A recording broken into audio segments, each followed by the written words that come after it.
In today's video, we're taking a deep dive into Agatha Christie's iconic mystery, Murder on the Orient Express. Follow along as we explore every chapter, examine the suspects, and track all the clues, just like Hercule Poirot himself.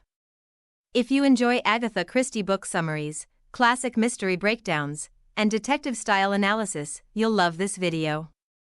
Follow along, test your sleuthing skills, and see if you can catch the killer before the final chapter.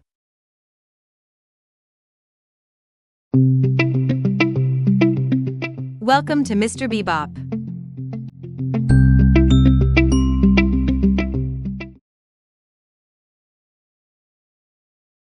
Part 1.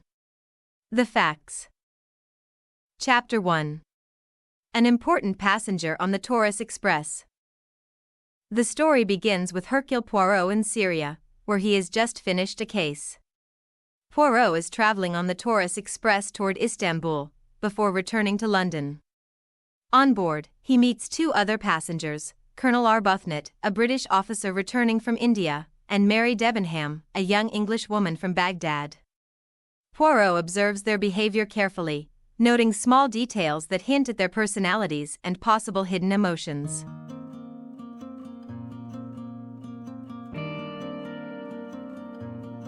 Chapter 2. The Tokatlian Hotel.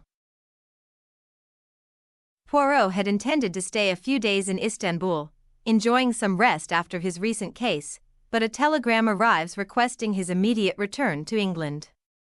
Duty calls, and Poirot prepares to continue his journey. While at the Tokatlian Hotel, he meets Monsieur Book, a friend and director of the company Internationale de Wagonslits, who is arranging the details of Poirot's passage on the famous Orient Express. Their conversation establishes Book as a supportive ally and provides insight into the train journey ahead.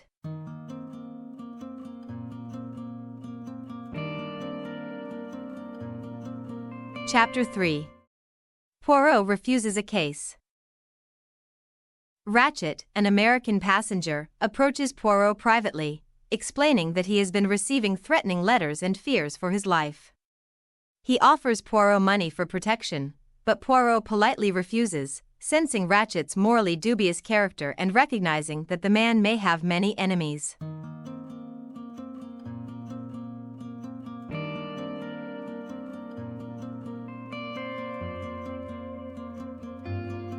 Chapter 4. A Cry in the Night. Poirot moves to a compartment next to Ratchet's. During the night, he is awakened by a loud groan, almost a cry, coming from the neighboring compartment. He notices the conductor knocking on Ratchet's door, and a voice responds from within, speaking in French. Poirot's keen attention picks up every sound, every word, and every hesitation.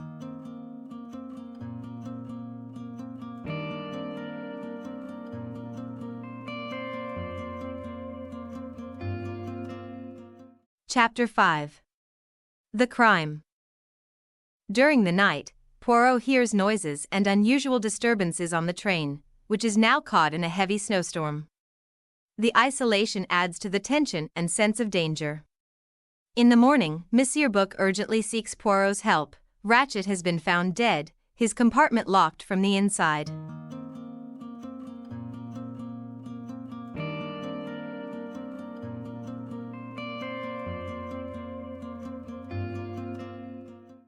Chapter 6. A Woman. Poirot conducts his initial interview with Ratchet's secretary, Hector McQueen, who shows him several threatening letters that Ratchet had received. These letters suggest that the victim was not only in danger but had provoked strong hatred in someone. Based on the handwriting, tone, and emotional intensity, Poirot formulates an initial theory: the murder could have been committed by a man driven mad with hate, perhaps with a Latin temperament. Or by a woman. His keen observations guide him as he begins to form hypotheses about the murderer's identity.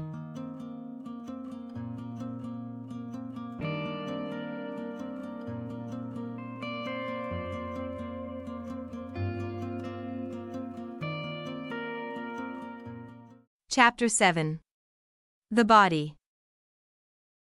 Accompanied by Dr. Constantine, the train's doctor, Poirot carefully examines Ratchet's body inside the locked compartment. He notes that the victim has been stabbed multiple times, in different directions and with varying force.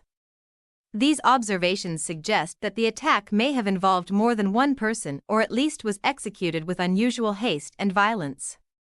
Poirot also takes in other physical clues: the broken watch, a lady's handkerchief, a pipe cleaner, and a partially burned letter, which tells Poirot the dead man's real name and why he had to leave America.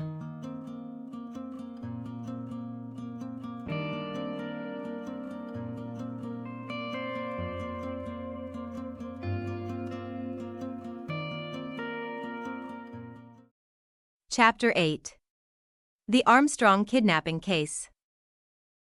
Poirot investigates Ratchet's true identity. He is Cassetti, the notorious criminal responsible for the kidnapping and murder of little Daisy Armstrong. This revelation provides a key to understanding why the murder was committed. Monsieur Book, the train director and friend of Poirot, helps organize interviews and manage the investigation.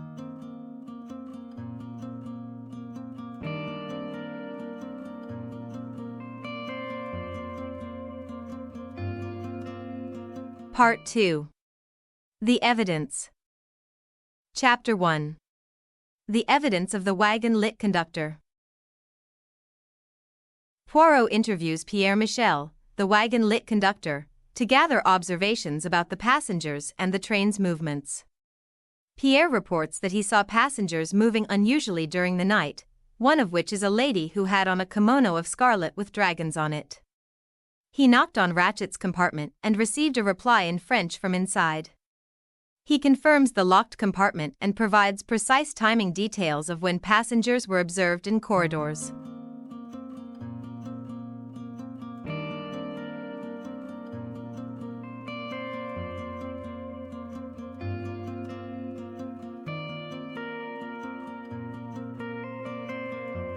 Chapter 2. The Evidence of the Secretary. In his second interview with Hector McQueen, Poirot reveals Ratchet's true identity as Cassetti, the criminal responsible for the kidnapping and murder of Daisy Armstrong. This revelation shocks McQueen and changes the way he recounts events. McQueen provides a detailed account of his movements on the night of the murder. He mentions that he spent part of the evening having drinks with Colonel Arbuthnot in his compartment, and notes when he visited Ratchet, observed other passengers, and heard unusual noises.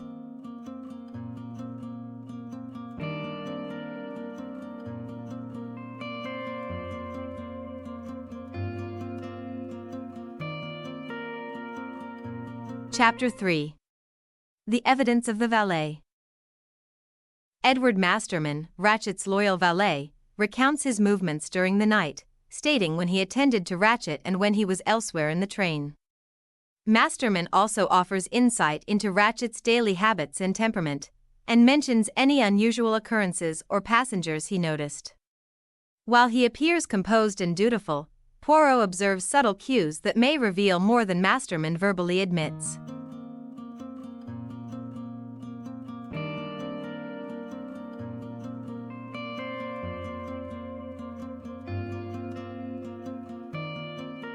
Chapter 4. The Evidence of the American Lady. Mrs. Hubbard, the outspoken American passenger, claims to have heard a man moving around her compartment during the night, describing strange noises and a suspicious presence. When confronted with the handkerchief found as evidence, Mrs. Hubbard vehemently denies that it belongs to her, insisting the initials were not hers. Her statements are highly emotional and sometimes contradictory, which challenges Poirot to separate fact from fiction.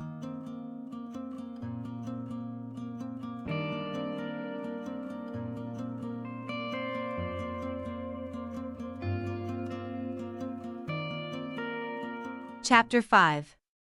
The Evidence of the Swedish Lady. Greta Olsen, the Swedish missionary and nurse, recalls hearing noises and disturbances and seeing passengers moving unusually. When asked if she owned a scarlet kimono, Greta firmly states that neither she nor her cabin mate, Mary Debenham, owns such a garment.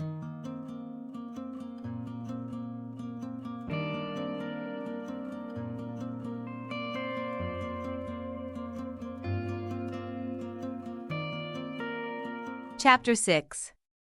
The Evidence of the Russian Princess. Princess Dragomiroff, the elderly Russian aristocrat, provides Poirot with details of her movements during the night of the murder.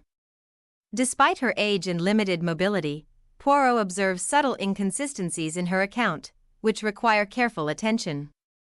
She also shares her emotional connection to the Armstrong family, revealing that she was close to the household and expresses indignation at Cassetti's crimes.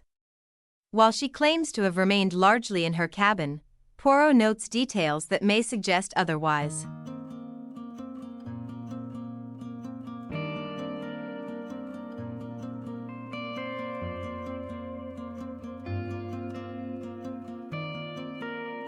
Chapter 7. The Evidence of Count and Countess Andrenyi. The Andrenyis, a refined Hungarian couple, appear calm but guarded. Count Andrenyi politely explains their actions during the night while protectively answering many questions for his wife. The Countess seems gentle but anxious, especially when Poirot examines her passport, where a page with her maiden name has clearly been altered. The Count dismisses it as a small error, but Poirot notices the Countess's emotional reaction when the Armstrong case is mentioned, revealing a deeper personal connection than she first admits.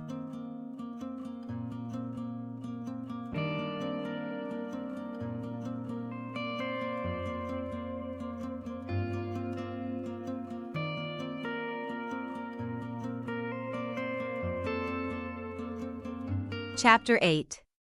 The Evidence of Colonel Arbuthnot. Colonel Arbuthnot, a disciplined British officer returning from India, calmly tells Poirot he spent the evening discussing politics with McQueen and then returned to his compartment, where he slept through the night. His answers are brief and confident, but he becomes defensive when Mary Debenham is mentioned, hinting at a closer connection than he admits. Though he claims he never left his compartment, Poirot notices that Arbuthnot's controlled manner and precise memory may be hiding something.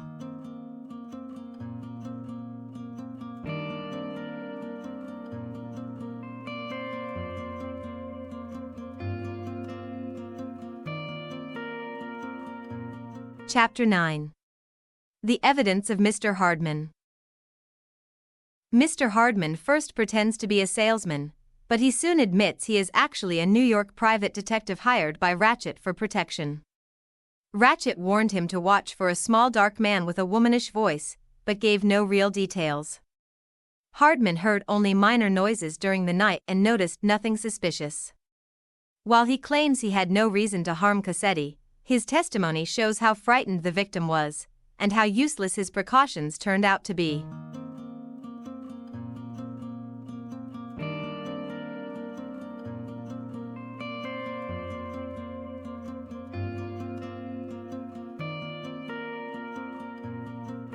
Chapter 10. The Evidence of the Italian. Antonio Foscarelli, the energetic Italian car dealer, insists he slept through most of the night and had no conflict with Ratchet. Loud, emotional, and expressive, he fits Poirot's idea of a Latin temperament, but his story remains consistent. The Italian businessman provides his account of the night. He denies any personal motive and freely answers questions, offering no contradictions. Dr. Constantine notes his physical strength, which Poirot quietly files away.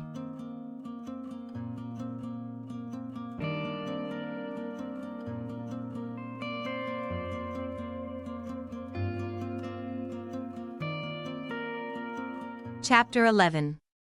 The Evidence of Mary Debenham. Mary Debenham, the calm and composed English governess, provides clear and concise answers. She claims she spent the evening reading in her compartment and heard little during the night. Poirot notices she remains unusually controlled, almost too controlled. She denies owning a scarlet kimono and shows no surprise when asked about other clues. Her earlier conversation with Colonel Arbuthnot and their quiet familiarity make Poirot suspicious of a deeper connection.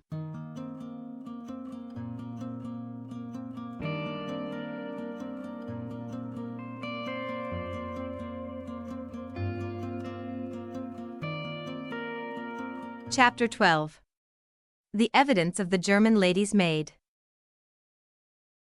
Hildegard Schmidt, Princess Dragomiroff's devoted German maid, describes hearing someone in the corridor during the night, a conductor who seemed oddly clumsy. She later admits she nearly bumped into a large man wearing a conductor's uniform. She denies owning the handkerchief marked with the initial H, insisting it must belong to someone else.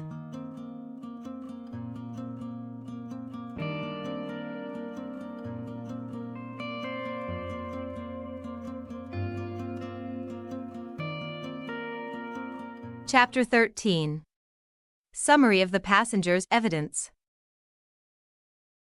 Poirot, Monsieur Book, and Dr. Constantine review the evidence gathered from all the passengers.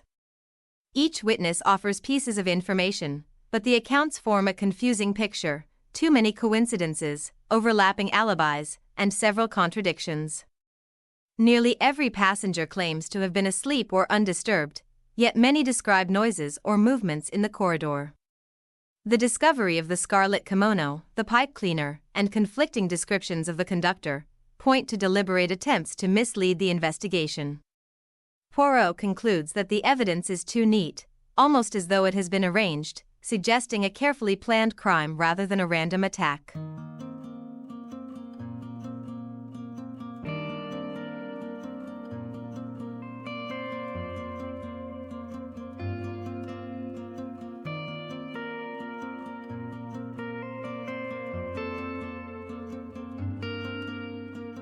Chapter 14.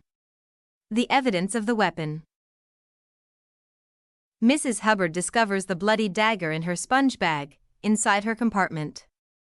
Poirot questions her further about the communicating door between her cabin and the next one, which she insists was bolted from the inside. These observations give Poirot crucial details about the layout of the compartments and the placement of the weapon, helping him piece together how the murder could have been executed.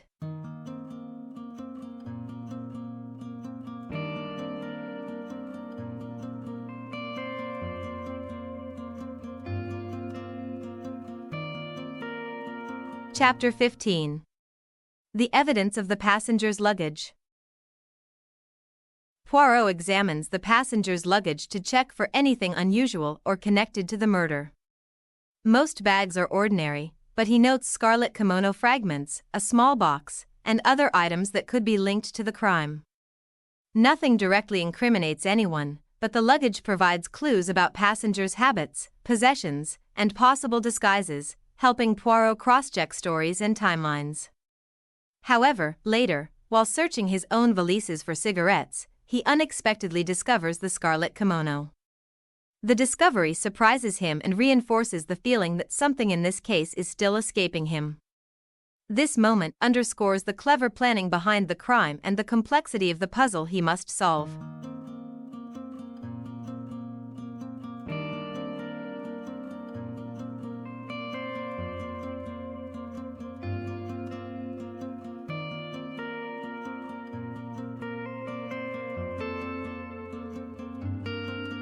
Before Poirot reveals his conclusions, let's pause for a moment and lay everything out.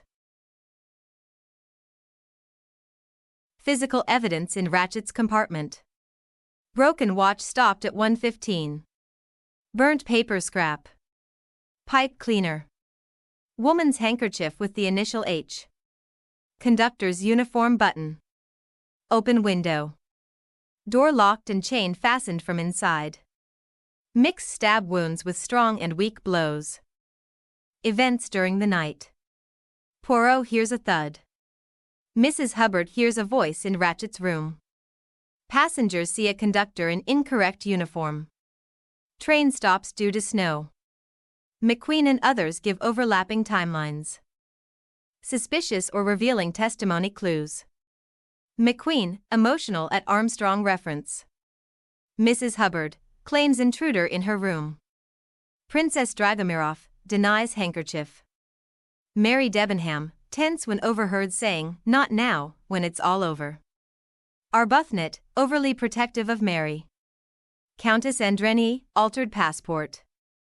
Greta Olson, nervous contradictions. Hardman reveals he was hired to protect Ratchet. Items found in searches. Scarlet kimono in Poirot's own valise. False conductor's uniform hidden in luggage.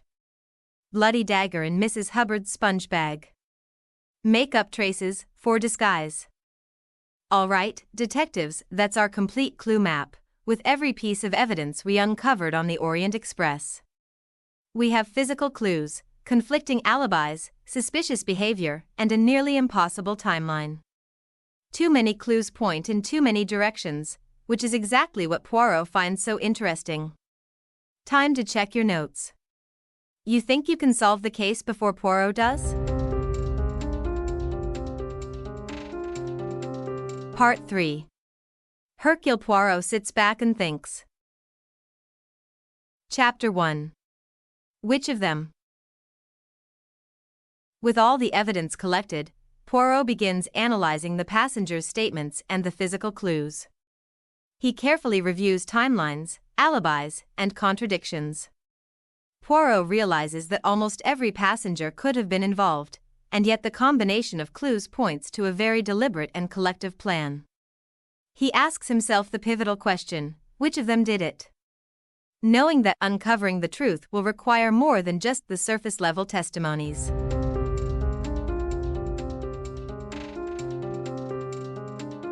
Chapter 2. 10 Questions. Poirot presents 10 carefully crafted questions to Monsieur Book and Dr. Constantine, designed to probe timelines, movements, and knowledge of Ratchet/Cassetti. He asks them to think deeply about the answers, highlighting inconsistencies and subtle hints in the evidence they have gathered. These questions help Poirot organize the clues and prepare for the final reconstruction of the crime.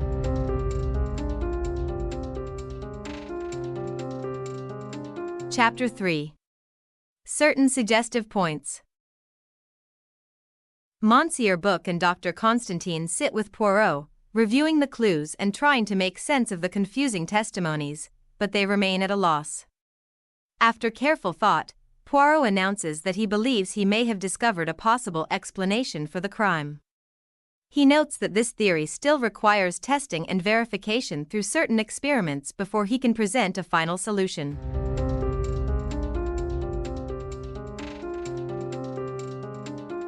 Chapter 4. The grease spot on a Hungarian passport. Poirot conducts his first investigative experiment with Countess Andrenyi. He proposes that the handkerchief marked with an H belongs to her, and that the grease spot on her passport was meant to hide the fact that her real name is Helena, not Elena. Through this careful questioning, Poirot also uncovers the Countess's personal connection to the Armstrong family, confirming a possible motive for involvement in the murder.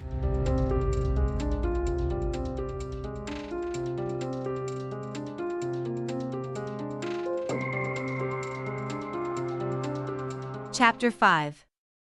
The Christian name of Princess Dragomiroff. Princess Dragomiroff approaches Poirot to claim that the handkerchief marked with the initial H is hers. She explains that her Christian name, Natalia, begins with an N, but in Russian characters it can appear as an H.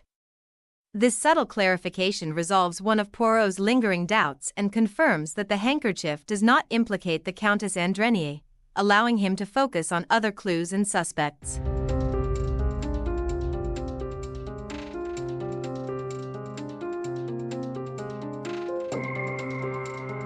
Chapter 6. A second interview with Colonel Arbuthnot. Poirot questions Colonel Arbuthnot a second time, focusing on the words he exchanged with Mary Debenham at the train station, which Poirot had overheard. Arbuthnot confirms the conversation was secretive and significant, but he refuses to disclose any details about Mary, protecting her privacy.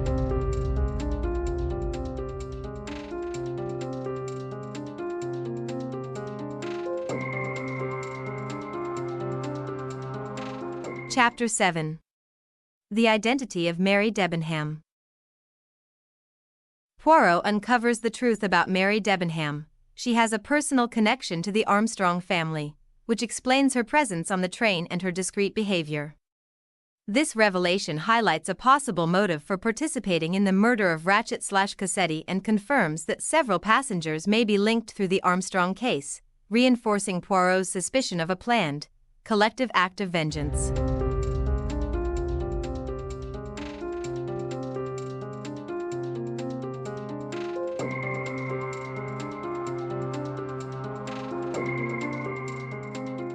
Chapter 8. Further surprising revelations. Poirot uncovers more hidden connections among the passengers, including the fact that several of them are linked to the Armstrong family. Each revelation adds another layer to the carefully plotted murder. These surprising details confirm that the crime was not random, but a meticulously planned act of revenge, with almost every passenger playing a role in the scheme.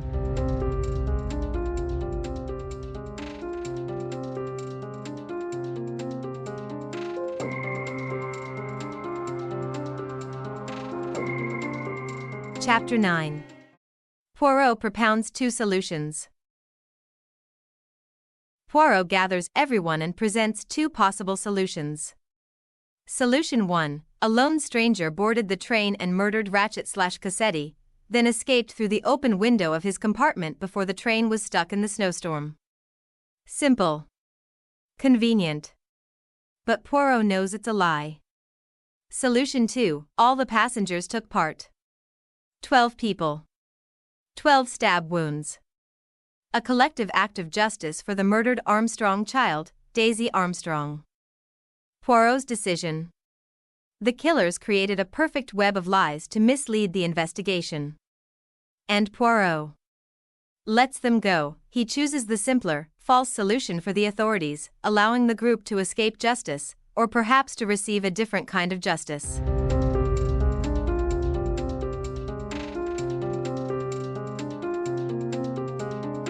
And that is the incredible structure of Murder on the Orient Express. A puzzle where every clue matters, every lie is coordinated, and justice comes in an unexpected form. Stay tuned for our next mystery deep dive, and remember, keep your eyes sharp and your clues sharper. Thank you for watching. See you again next time.